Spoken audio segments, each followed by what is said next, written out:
Hey everybody, this is Fight2Flight, but just with Mike today. Kelly is busy as a bunny, I guess, outside in getting everything ready for some dinner later on and some meal planning for the week.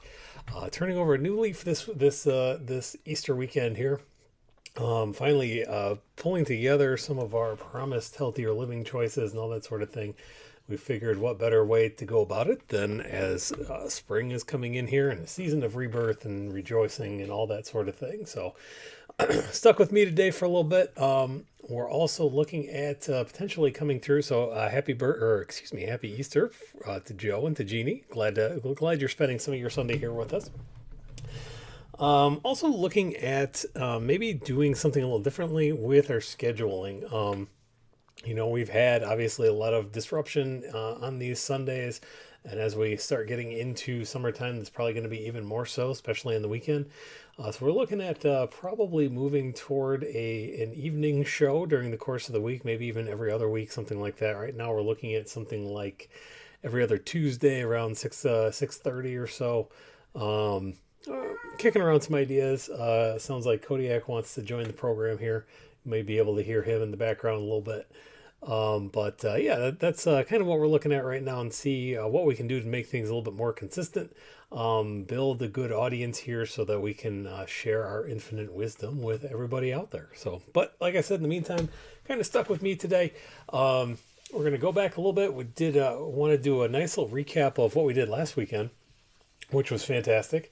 Myself and Kelly and our oldest, Emma, all went down to the Star Trek convention in Chicago. This is first time it's been well, I think they might have had an in-person one last year. But this was a new company that's been doing it, and so there was a lot of, and Jeannie says during the week would be better. So yeah, there we go. Another vote for that. Yeah, and that we'll just have to be careful we don't conflict with some of the other things like our oxygen talks and all that sort of thing. But yeah, we'll figure something out. In any event, this was a new company that was doing it. It had been a company called Creation, and this was not them. I can't remember exactly who they are, but so there's a lot of question about whether they could pull off a convention of this size. And let me tell you, it was a fantastic event. Kelly, who is not a huge sci-fi person, although we've been able to convert her to a lot of Star Trek stuff and some other things, Battlestar Galactica, that sort of thing. It says she had an absolutely wonderful time. It was very well done, well organized. You had to have proof of a vaccine in order to attend, or a negative, not even just a nasal swab test, but a PCR test.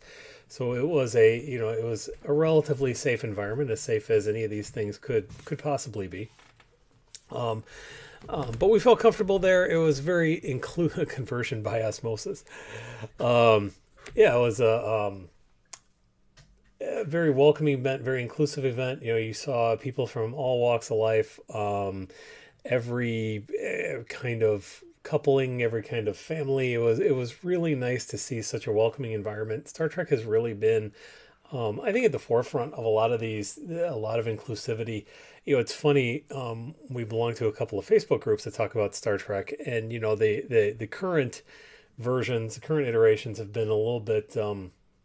They haven't shied away from controversial topics. Picard this season has talked about immigrations and customs enforcement raids on clinics for undocumented people. There's been a lot of stuff like that. And it's funny because you see a lot of people who will complain. It's like, well, why did they have to inject politics into my Star Trek and things like that? And I can't help but wonder if people have just never seen Star Trek before, because I mean, you go all the way back to the 60s and you want to talk about heavy-handed with the politics sometimes. I mean, we joke around the house about the episode where the two people are fighting because one of them is black on one side and white on the other, and the other one is black on this side and white on the other. I mean, it doesn't really get much more obvious than that in my view. So Star Trek has really been a very welcoming community, I believe, for a very long time. And this convention was certainly representative of that. Part of the reason it is so wonderful and so entertaining sometimes is because of the actors themselves. There are a few that have kind of a love-hate relationship, and honestly, I kind of put Shatner and William Shatner in this category now too. When Kirk kissed Uhura, yes, absolutely. We saw that kind of inclusivity. There, and even George Takei, who has a very, he's very outspoken and uses this platform for a lot of things. I kind of think they almost have a love hate with Star Trek these days because it gave them their breaks and all that sort of thing, and they still want to do other stuff. But a lot of the other folks are really leaning into. Yeah, they still have their other projects and everything, but they really are leaning into the fandom and being part of this nice community. First and foremost among them is Kate Mulgrew, who played the first female captain lead of a Star Trek show on Star Trek Voyager in the late 90s. Again, she's been doing some other great projects. She did a reading from her new book. I don't know if it's entirely new. I think it came out in 19 maybe. But in any event, this book, which was, and again, we just heard a few minutes of it, and of course had to buy it immediately. It's in two parts because she lost both of her parents in a relatively short span. I believe it was her mother, or her father, I believe, passed first from aggressive lung cancer, and then her mother had Alzheimer's. This book is all about her journey and her siblings' journey to caring in their last days and all that sort of thing. And she just had such a presence on stage as she was reading this, and answering all sorts of other questions as well. She was great with a lot of part of the thing is, the stars do their spiel and they have a host that's up there and asks them some questions, and they take questions from the audience. And her wit, and she was sharp as a tack, as they say. I mean, she was just remarkable presence up there. Showed some clips from, apparently they're doing a remake of The Man Who Fell to Earth, where she plays what appears to be an antagonist in there, actually. Somebody, I believe she's a CIA director or something like that. But that looks fantastic. And again, just so personable. What was really cool is, there are two cartoon versions of Star Trek out right now. One of them called Lower Decks, aimed at primary audience of grown-ups. And then one called Prodigy, which is the primary audience is more toward kids. It's a little bit more like a Saturday morning cartoon show, but in the same way that maybe Bugs Bunny and Roadrunner and all are kids shows, but they really do have a lot of things that you catch when you're older. So that's kind of where Prodigy is designed to be kind of a point of entry for Star Trek, and she plays a character on there as well, actually. And so during that panel, she took a bunch of questions from kids, and again, just fantastic with any age group.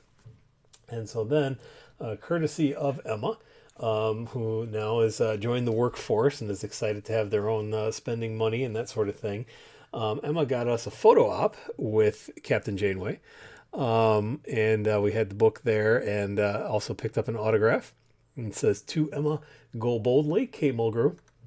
And you can kind of just see on her face there is that presence. I mean, it's the kind of thing you've got to get kind of tired of it after a while when you're just, the photo ops in particular are kind of like assembly line kind of things. There's just go in, take a picture, move on, go in, take, you're seeing that many people over and over again. It's got to get grueling. But she was, again, very cool with us. As a Star Trek geek, it was cool. I got to take orders from Captain Janeway because she was telling me where to stand. We were kind of discombobulated a little bit, and so she was like, "You come stand over here." And I was like, "Yeah, yes, Captain." And she was really cool with that, and just you can tell that she's a really you can get a sense of sometimes you can get a sense of somebody in that 30-second encounter, and you could really sense that she's somebody special. On top of that sort of thing, Emma is very into a lot of the strong female leads that Star Trek has been very known for. And another one of those people is played by an actor called Nana Visitor, who played Major Kira on Deep Space Nine, who was a former revolutionary freedom fighter trying to get the Cardassians from occupying her planet, trying to get them off. And then when they finally succeeded, she became first officer to the space station, commanded by the first black captain, Benjamin Sisko, played by Avery Brooks. Emma was very excited to get a photo op with Nana Visitor. Also very excited to go with me to trivia, where they had a trivia contest, and Kelly was, this was on day two, where there wasn't a whole lot there. So Kelly was catching up on a few things, and enjoying the general Chicago ambiance. So Emma and I were spending some time. We did a trivia contest, which we were one of several teams that won. We all tied for first place, thanks not only to our knowledge of Star Trek, but of 80s pop songs, one of which included a line referencing Captain Kirk. So we'll see if anybody else knows if there's a pop song out there from the 80s. Everyone's a Captain Kirk. I'll let you think on that for a minute. But anyway, so we're playing this trivia contest, and all of a sudden it dawns on us that Emma is about to miss the photo op. And by the time they were able to get out the door and back into the exhibit hall where all the stuff was, sure enough, they ended up missing the photo op. And so it was very upset for a while. And it was like, okay, so the good news was, they say be there, you might forfeit your ticket, all that sort of thing. They were willing to let her trade for an autograph from either Anson Mount, who plays the new Captain Pike on the soon-to-premiere Strange New Worlds, or Alexander Siddig, who also, or Siddig, I don't know exactly how to pronounce it, who played Dr. Bashir, also in Deep Space Nine. And Emma was still able to get a signature, an autograph from Major Kira. It says, to Emma, so much love, and then visitor Major Kira, which was really cool. And Emma said that, good... I'm trying to think of the attending skills. Emma was explaining that, I missed the photo op, and visitor said, oh, it's too bad. And Emma said, well, it's my fault. I should have been paying closer attention. And the visitor said, yeah, that doesn't make it any easier though, does it? And so it was, just really, it was nice to hear, again, celebrities really are just like us a lot of times. So, but Emma opted for the picture for Dr. Bashir, or the photo, or the autograph from Dr. Bashir. So we stood in line, went with her to that, and this was like the last thing of the day, and we were pleasantly surprised because he wasn't even originally scheduled to be there. And he was running a bit late. We're getting ready to. It's like, well, we should head out soon, and Kelly's waiting on us, and all that sort of thing. And finally, he appears and he comes up to the table, and just spent a beautiful time with us, far more time than he really had to. Asked about Emma and what their plans were, and looked at Emma had her nail art going, and so that immediately caught his attention, and he could identify that they were little miniature Starfleet uniforms, and asked about other art that they do, and just had a fantastic conversation. And I'm just standing there beaming. It's like, my kid's talking to Dr. Bashir. That's awesome. That's fun. And then he not only spent time with her, but then turned to me and was like, and in his nice posh British accent, and who are you to Emma here? What is your? I said, well, I'm Dad. And what do you do, Dad? And told him I was a respiratory therapist, which not he knew what that was, which kind of blew my mind.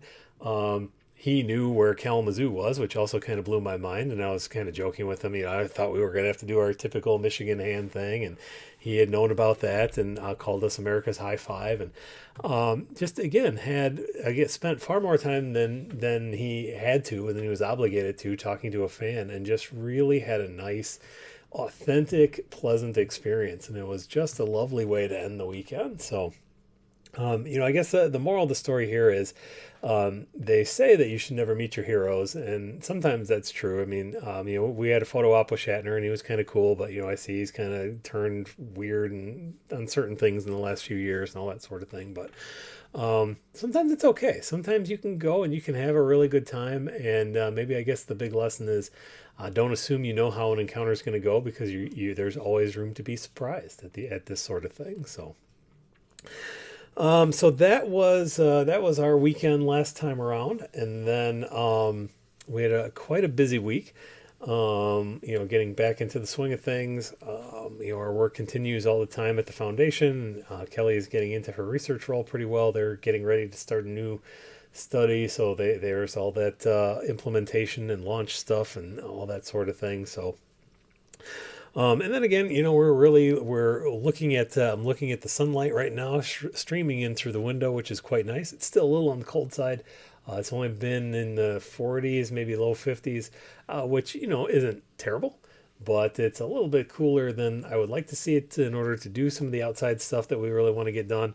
That will probably come up again in about 2 weeks. Next weekend we'll be up on Beaver Island, continuing to close out some of that work up there, and then just kind of getting back into the swing of things. So I don't really have a whole lot else to share with you guys. Again, it was a really great experience, and I'm glad I was able to tell you a little bit more about that. Oh, did I? I don't know if I showed you the picture, but we did end up getting this autograph as well. It says to Emma, lots of love, Alexander Siddig. Um, but yeah, so it's a great experience all around. We had saw some fantastic entertainers, saw some great cosplayers, people dressing up in their uniforms, and great ideas and very creative stuff.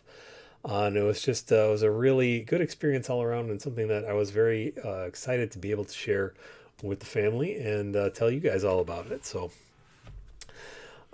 if there is anything on your mind, and I see nobody has come up with the answer of 99 Luftballons or 99 Red Balloons here in the States by Nina, a song about the Cold War and inspired by an incident where we actually almost had a nuclear holocaust. So, fun facts. Happy, fun time 80s pop music on the Fight2Flight here today.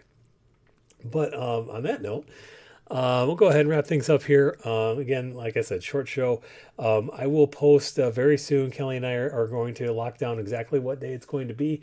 Probably won't be this week, would be my guess. But we may post a little video or something like that just to kind of say hello and let you know what the plan is. But we will be switching to an evening time. We'll likely be going every other week through the summer, just again so that we don't have to keep posting. Sorry, folks, we're going to miss you again this week. And we're going to figure out how to make all that stuff happen. So, all that said, what symbol did I wear? Joe wants to know. I actually all I wore this time around. I wore a shirt. This was the shirt that I wore. It was "There Are Four Lights," which is a reference to a Captain Picard episode.